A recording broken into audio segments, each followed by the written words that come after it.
Salut à tous, c'est parti pour le volet 2 des réglages suspension. Déjà, les bases.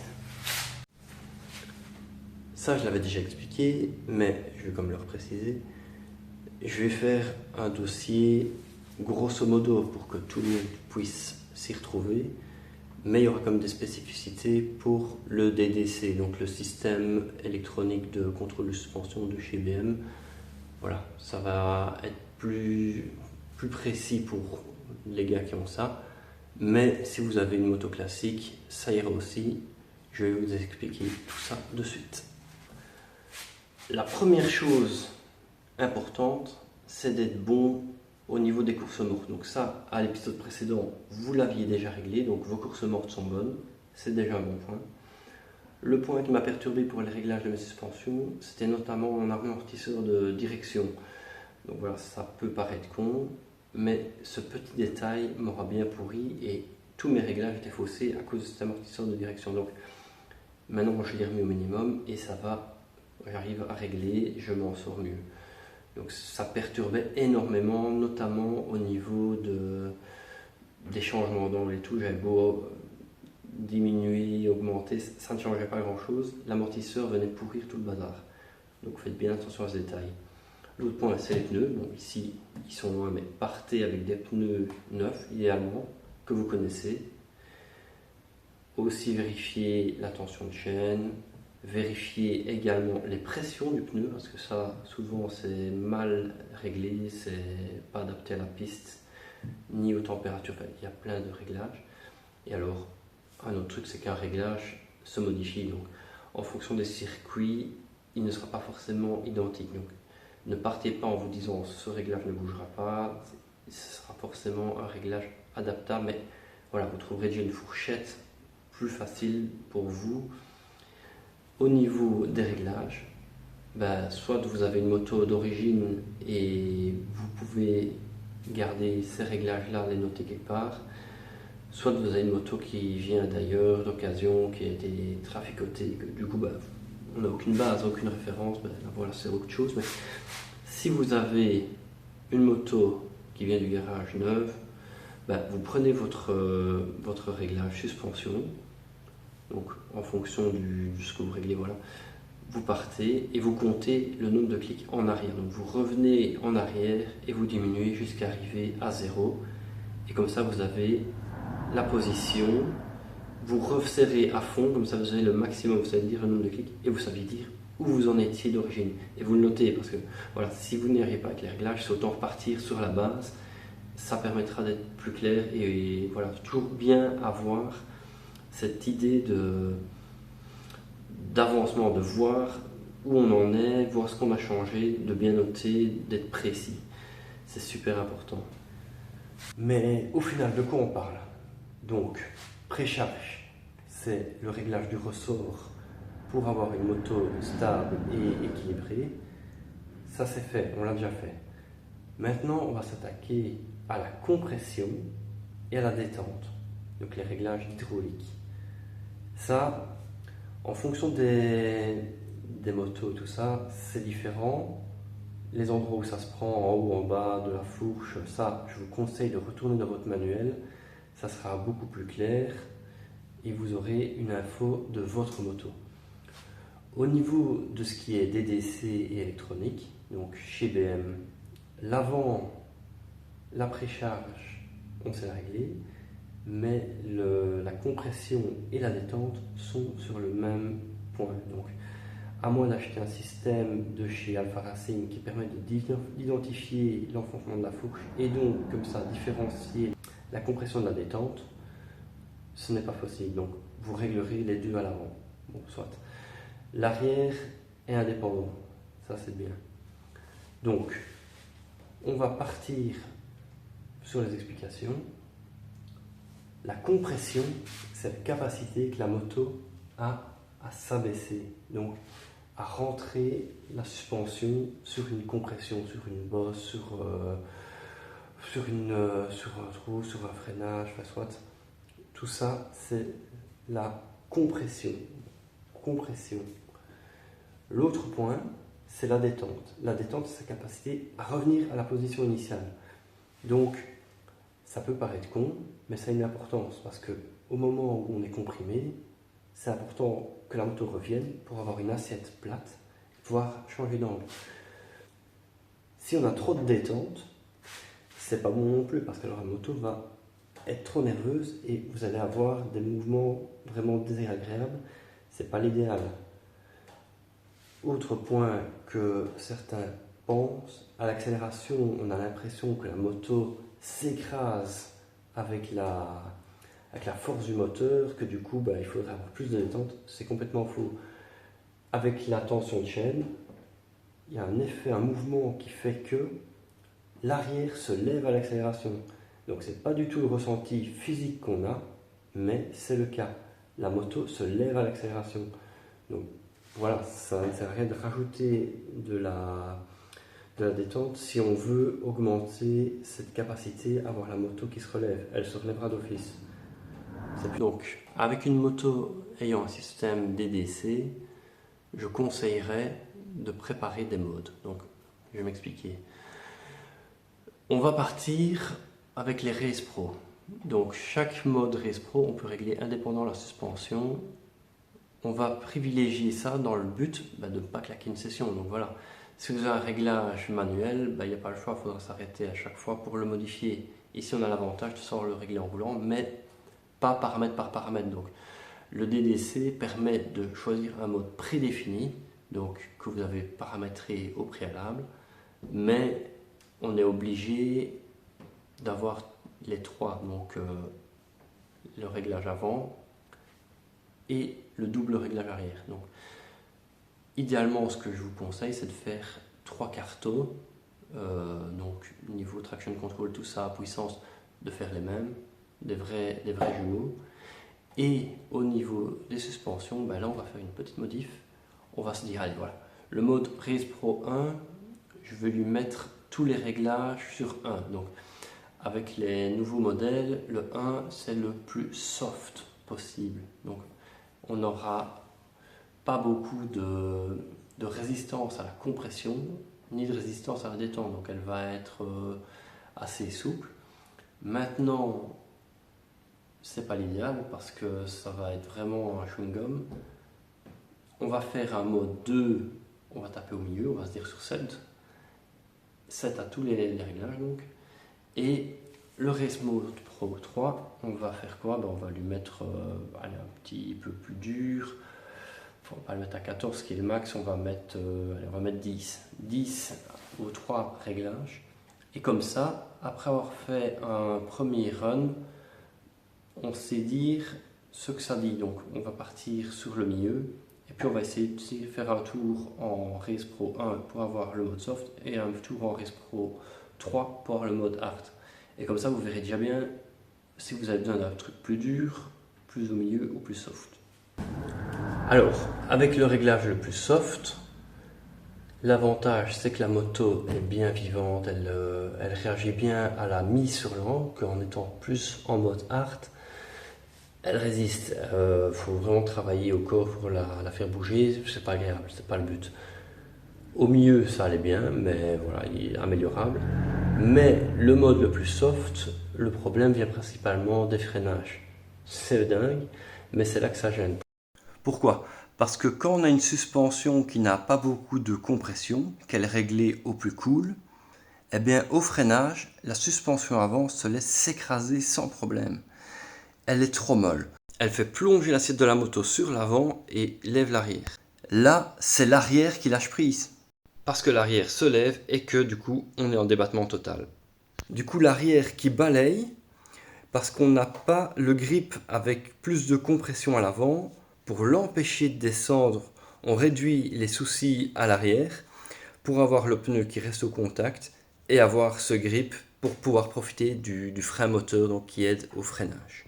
C'est des réglages à peaufiner, donc on n'aura pas forcément les mêmes. Et au fur et à mesure des sessions, on sera affiné. Donc on arrivera à chaque fois, on fera la même technique. On prendra le mode Race Pro 1, 2, 3 avec des paramètres différents, mais en gardant après quelques-uns identiques. Donc on va se dire, tiens, on va mettre la fourche sur les 3 modes sur 6, pourquoi pas. et essayer un avec un peu plus de compression à l'arrière, un peu plus de détente à l'arrière. Et comme ça on s'est dit, et après bon, on peut faire une autre session et là on ne changera que l'avant.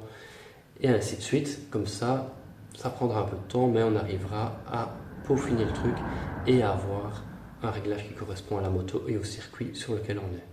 Voilà, ici vous pouvez voir les 3 modes Race Pro, les paramètres configurés. Donc Race Pro 1, suspension sur 1, donc au minimum de leur résistance, le plus soft. Mode 2, on a tout sur 7, donc on est middle. Et enfin, le mode 3, on est tout à 10. Là, ça devient déjà un peu hard, sans être trop extrême, quoi. Le max, c'est 14.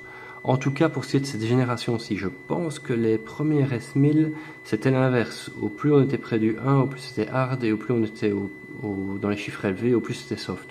Donc voilà. Et comme vous pouvez le voir, il me reste beaucoup d'essence. 3 km d'autonomie. C'était chaud d'achever le tour à Mété. Et alors, on n'hésite pas à suivre la page. Merci beaucoup. C'est parti pour les réglages hydrauliques. Alors, première chose, on va d'abord régler un peu en statique. Ouais, je sais, j'avais dit qu'on partirait rouler, qu'on ferait des réglages en dynamique, mais il y a quand même un minimum à faire en statique. Il faut retenir qu'une moto a une assiette. Elle doit essayer d'être régulière, donc quand la moto descend, elle doit descendre aussi vite devant que derrière. Et pareil, la remontée doit être assez identique. Voilà, si ça n'est pas synchro, ça n'ira pas.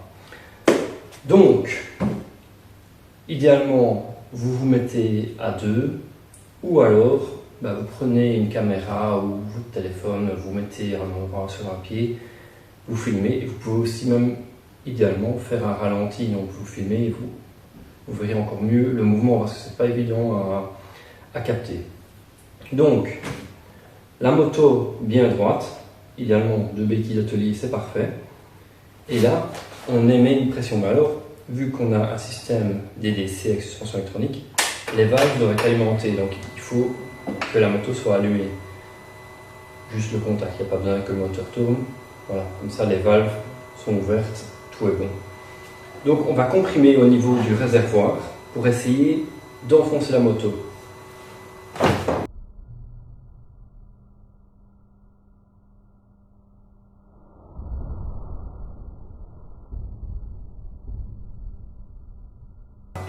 Donc la moto doit se comprimer pareil devant et derrière.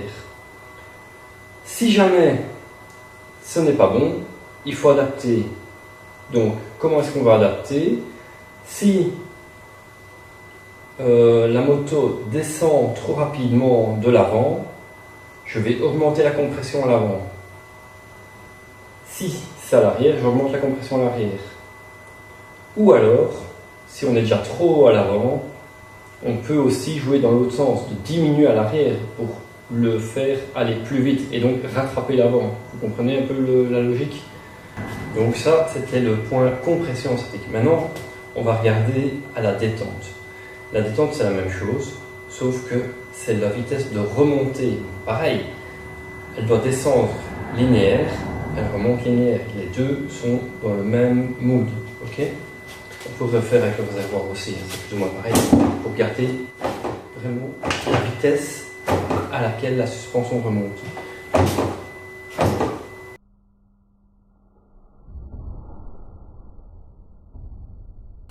Donc si on a un côté qui remonte trop vite, donc je vais dire allez, un exemple, l'avant remonte plus vite que l'arrière, on va augmenter la détente à l'avant. Donc on n'augmente pas réellement la détente en fait, on augmente la résistance de la détente. Voilà, c'est un peu complexe comme ça, c'est qu'on dit on met plus de détente, mais non en fait on ne met pas plus de détente, on en met moins, mais en mettant plus. C'est particulier. Enfin soit. Toujours dans la même idée d'essayer d'être le moins dur possible, donc on ne veut pas un bout de banc, on veut une moto qui vit. Donc si un côté peut être diminué, par exemple l'avant remonte trop vite par rapport à l'arrière, c'est toujours par rapport à. Eh ben, on peut aussi dire, bah, tiens, je vais en mettre moins à l'arrière, comme ça, elle va suivre. L'arrière remontera plus vite, et ainsi de suite. Et comme ça, on essaye d'avoir un réglage hydraulique statique. Ça, c'était la partie facile à la maison. Maintenant, il va falloir aller au charbon et essayer de sortir quelque chose à la session en roulant. Donc là, c'est déjà plus compliqué. Il faut vraiment travailler, rechanger et réadapter à chaque fois et bien différencier parce que c'est des fois difficile de différencier si le problème vient de l'avant ou de l'arrière. Un problème à l'avant peut se ressentir à l'arrière et vice versa. Ouais, c'est vraiment la merde. On va commencer par lister les problèmes que vous pouvez rencontrer. On va commencer d'abord par les problèmes à l'avant. Voilà, on va simplifier. Donc, je vais faire le point avec la compression et la détente, même si on sait qu'avec le DDC, c'est pas possible de les changer. Voilà, il faut essayer d'être le plus proche de ce qu'on a envie. Mais on va commencer par ce point-là. On va commencer par un premier point qui revient assez fréquemment, c'est le fait d'avoir une moto trop dure. Et ouais, vous avez l'impression que c'est sec, que la moindre vibration de la piste se fait ressentir, c'est vraiment trop. Il y a deux possibilités. Soit la moto est trop dure, oui, soit elle est trop molle. C'est vrai. On va déjà vérifier les précharges. Vos courses mortes. Le colson en pied de fourche. Si, fin de session, vous le retrouvez là, vous arrivez au bout de la fourche, vous êtes embuté, la fourche est trop molle et du coup vous arrivez sur un point dur, oui, la butée, c'est comme s'il n'y avait pas de fourche, vous êtes sur un morceau de bois, c'est un truc de malade. Voilà, il faut revoir ça, adapter les ressorts, l'huile, la précharge, tout ça c'est pas bon, il faut repartir à la base. Si, à l'inverse, votre colson se retrouve super haut, ça veut dire qu'elle n'a pas travaillé assez votre fourche. Donc ça veut dire, là, soit le ressort est trop dur, c'est encore un problème de base, mais ça peut aussi être un réglage de compression trop élevé. Donc fatalement, si la compression est super élevée, la moto elle va avoir du mal à travailler, donc elle ne travaille pas du tout dans la bonne plage. Il faut diminuer votre compression. Autre problème, un louvoiement. Alors c'est quoi un louvoiement? C'est pas comme un guidonnage. Là, on a plus l'impression d'avoir toute la moto qui remue, qui ne se laisse pas faire. Un louvoiement, c'est moins net qu'un guidonnage. Un guidonnage, vous avez vraiment le bazar qui tape dans le guidon. Là, c'est plus souple, on va dire. D'où est-ce que ça peut venir? Alors, un louvoiement, encore une fois, si vous arrivez en butée, vous arrivez sur un point dur. Au moment où vous réaccélérez, elle se laisse aller, la suspension vient de taper, donc il y a tout qui est chamboulé, elle ne le supporte pas et elle le transmet comme elle le peut. Elle fait ce qu'elle peut aussi la moto. Donc fatalement, il faut revoir au niveau des courses mortes. Mais ça peut aussi venir d'une détente. Donc la détente, si elle se retend trop vite, encore une fois, vous avez un mouvement qui se fait, la moto commence à danser, on va dire, il y a trop de détente. Et s'il y a trop de détente, ça veut dire que la moto doit être freinée en détente. Donc on augmente le réglage de détente. Quand on augmente la détente, on n'augmente pas réellement la détente, on augmente la résistance à la détente, comme on l'avait déjà dit. Donc, ce qui fait que si on n'a pas assez de réglage de détente, les valves de détente sont ouvertes et donc le fluide circule librement. Donc, il est vite poussé à réagir. Si on referme ce réglage de détente, il est ralenti et donc le mouvement se fait plus lentement. Donc, on peut aussi, si nos courses mortes sont bonnes et qu'on a une tolérance, on va dire 2 à 3 cm de pied de fourche, c'est que ce n'est pas la butée, c'est qu'on est arrivé avec un problème de détente, de fourche qui se retend trop vite. Et donc, on augmente le réglage de détente. Maintenant, le phénomène de guidonnage, vraiment ce mouvement assez net et rapide au niveau du guidon, là on est plus dans un problème de liberté de fourche. Donc je m'explique, si la fourche est réglée trop dure en compression en détente, elle a du mal à se comprimer, elle a du mal à se relâcher, du coup, qui travaille c'est le pneu. Le pneu, il y a un moment où il lâche aussi, donc ça se ressent au niveau de votre fourche, dans les guidons, et vous avez cette impression de moto qui fout le camp dans tous les sens. C'est peut-être que c'est juste trop dur. Donc, il faut voir pour diminuer le réglage de compression, donc pour lui permettre d'être plus fluide, mais aussi le réglage de détente pour lui permettre de se relâcher aussi, parce qu'elle est vraiment trop retenue. Voilà, c'est ça le souci. Facile à régler. Un problème qui peut se présenter en virage, donc fin de freinage, on prend son angle, et là on a la moto qui a tendance à se redresser et à élargir de la trajectoire. Il faut voir au niveau de la compression avant, donc augmenter un peu la compression avant. Pourquoi? Parce que la moto est descendue trop bas en avant, du coup l'arrière est plus haut et elle n'a plus la géométrie idéale pour prendre de l'angle. On n'arrive plus à faire comme il faut. Donc on a cet avant qui se verrouille et qui déstabilise, qui entraîne vers l'extérieur du virage. Donc il faut augmenter un poil la compression à l'avant pour permettre d'avoir cet avant qui reste plus stable et plus en hauteur. Alors le fait d'avoir encore une fois sur l'angle une moto qui a un comportement malsain, par là je veux dire vraiment une moto que quand on la met sur l'angle, on a l'impression qu'on va perdre quelque chose, que l'avant est flou, voilà, l'avant flou, ça vient peut-être d'un problème de détente qui est trop nerveuse. Donc vous avez la roue qui se retend trop vite, ça crée un mouvement, elle se retend, elle se recomprime, ça fait un sacré mouvement, c'est assez désagréable. Dans ce cas-là, il faudrait peut-être voir pour refermer la détente, donc on augmente le réglage de détente pour la calmer, pour qu'elle soit vraiment plus délicate, parce que la remontée est trop brusque et c'est ça qui crée un mouvement parasite. Alors, au niveau de l'arrière, c'est possible aussi d'avoir une moto trop dure, fatalement. Si vous avez l'impression qu'elle est sèche et qu'elle tape dans tous les petits bosses, vous le sentez. Souvent, c'est assez dur à dire si c'est l'avant ou l'arrière, parce que c'est vraiment un phénomène dur à dire. On a des fois l'impression qu'un phénomène vient de l'avant et en fait il vient de l'arrière. Enfin, soit. Donc, un problème d'arrière trop dur qui peut se ressentir facilement, c'est des pertes de grippe. Une perte de grippe, vous sortez du virage, vous êtes dans votre réaccélération, vous mettez plein gaz, et là, vous sentez qu'il y a des petits moments où elle zippe ou où elle se barre.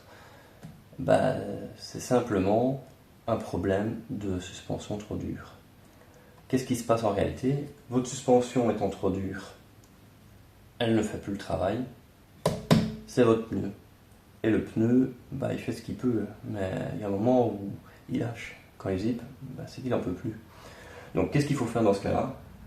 Ramollir le tout. On diminue la compression pour la laisser se comprimer plus à l'aise et on diminue la détente pour qu'elle puisse se libérer aussi. Voilà, il faut qu'elle puisse travailler, elle doit vivre. Alors on l'avait vu avec l'avant, des louvoiements, c'est aussi possible d'en avoir à cause de l'arrière. Alors, comment ça se fait? Un louvoiement, c'est vraiment un phénomène de moto qui se dandine, donc il faut être certain de sa précharge. Donc pareil qu'à l'avant, on a mis le collet-colson pour avoir une idée de la zone de travail, voir si la suspension travaille bien dans son entièreté. Sinon, on peut aussi essayer d'augmenter la détente, parce que la détente lui permettra de se redresser. Peut-être qu'elle n'a pas cette capacité à se remettre dans l'assiette. Ce qui est possible aussi dans certains cas, c'est de rehausser l'arrière de la moto, c'est possible sur les S1000. Donc, et si on ne sait pas, il y a aussi la possibilité de descendre l'avant.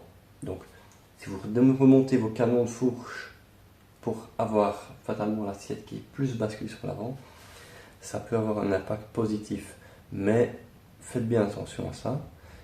Sur certaines motos, ça fonctionne très bien. Sur d'autres, c'est une catastrophe. Voilà. Ceci étant dit, renseignez-vous sur votre modèle de moto avec d'autres gars qui ont déjà ce modèle de moto sur les forums, enfin, ce que vous voulez.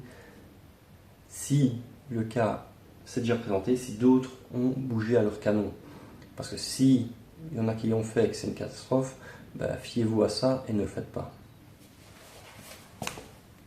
Et alors une moto qui élargit, ça peut venir aussi d'un problème de suspension arrière qui est trop molle.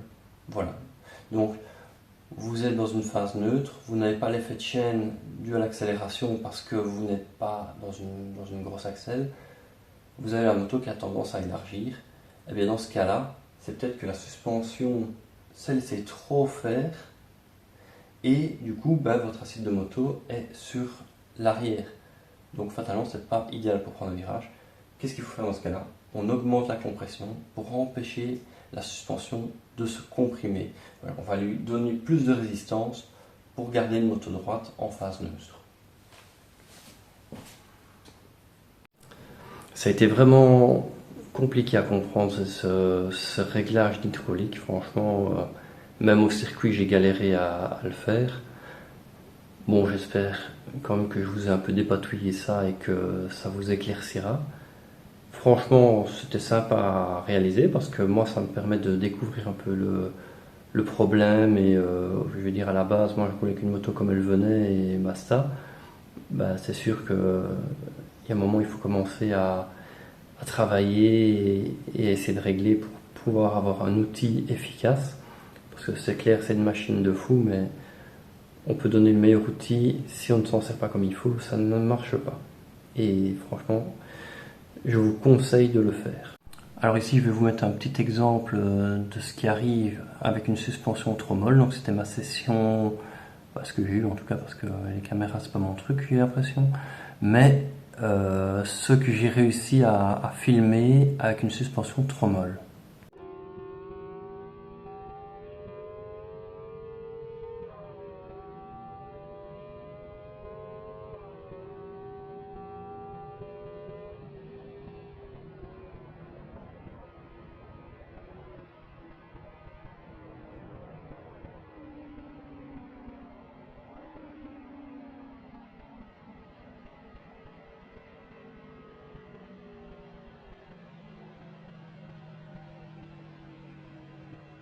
Alors vous n'hésitez pas à liker, hein, un petit pouce bleu, c'est sympa. Vous n'hésitez pas non plus à vous abonner et à mettre en commentaire si vous avez une question, une recommandation, parce que voilà, je suis pas une bête des réglages, mais voilà, je demande qu'à m'améliorer, à apprendre, parce que je suis pas mécanicien non plus, c'est pas du tout mon taf. Mais voilà, j'aime bien tout ça, voilà, c'est une petite passion, on va dire. Et aussi au niveau de la vidéo, donc s'il y a un truc que vous vous dites putain mais c'est de la merde, bah n'hésitez pas, moi je demande qu'à vous faire des top vidéos les gars.